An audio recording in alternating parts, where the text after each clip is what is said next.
कि भ्रम है तुम्हारा कि बुरे वक्त में कोई साथ देगा, अंधेरे कमरे में बस अकेलापन पास होगा। दिल में घबराहट, दिमाग में खलबली, कुछ ऐसे चलेगी बुरे वक्त की घड़ी।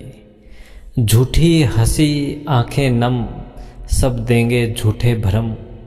नसीहतों की गठरी सब साथ लाएंगे, फिर कुछ देर में वो भी चले जाएंगे।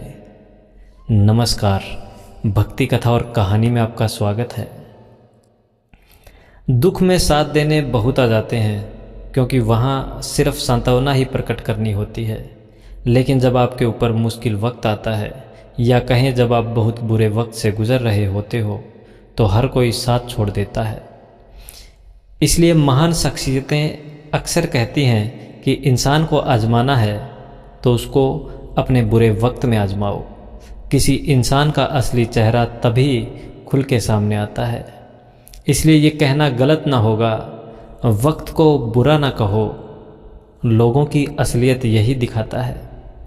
मैंने देखा है लोगों को रंग बदलते, मैंने लोगों को अपने बुरे वक्त में आजमा के देखा है।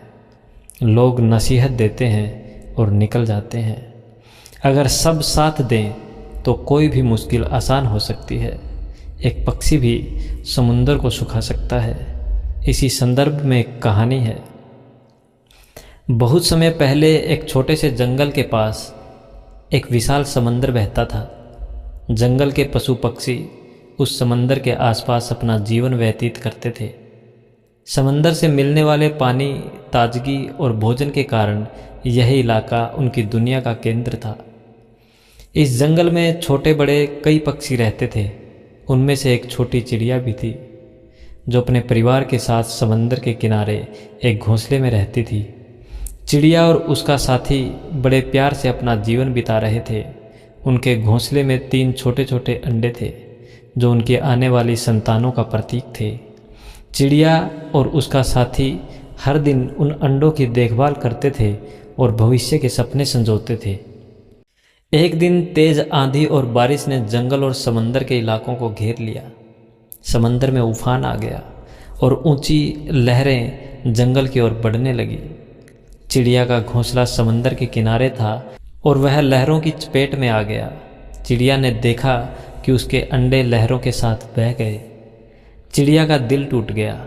वह रोने लगी और आकाश की ओर देखकर बोली, हे भगवान, मैंने क्या गलती की थी? मेरे अंडों का क्या दोष था? उसका साथी उसे सांत्वना देने की कोशिश कर रहा था, लेकिन चिड़िया के आंसू थम नहीं रहे थे।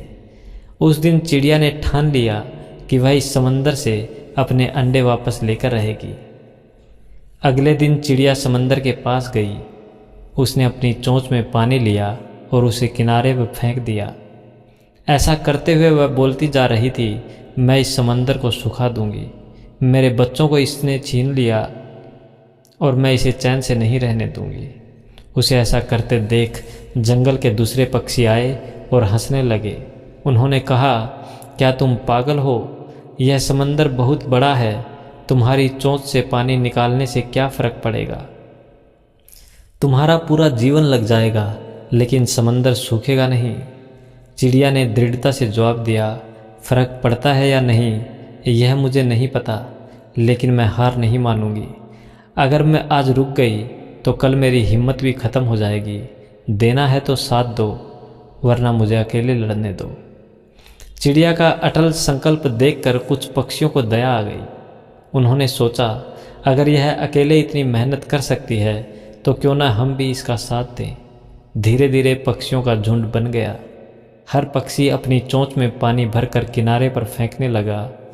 यह देखकर जंगल के अन्य जानवर भी प्रेरित हुए। उनमें से एक कछुआ आया और बोला, मैं अपने छोटे कदमों से पानी को दूर हटाऊंगा। खरगोश ने कहा, मैं अपनी तेज रफ्तार से मदद करूंगा। यहाँ तक कि छोटे कीड़े मकोड़े भी अपनी तरह से सहयोग करने लगे। पक्षियों और जानवरों की यह एकता देखकर चारों ओर चर्चा फैल गई। आकाश में उड़ने वाले गरुड़ ने जब यह दृश्य देखा तो उसे बहुत आश्चर्य हुआ। गरुड़ भगवान विष्णु के वाहन थे और वे तुरंत यह बात विष्णु जी तक ले गए।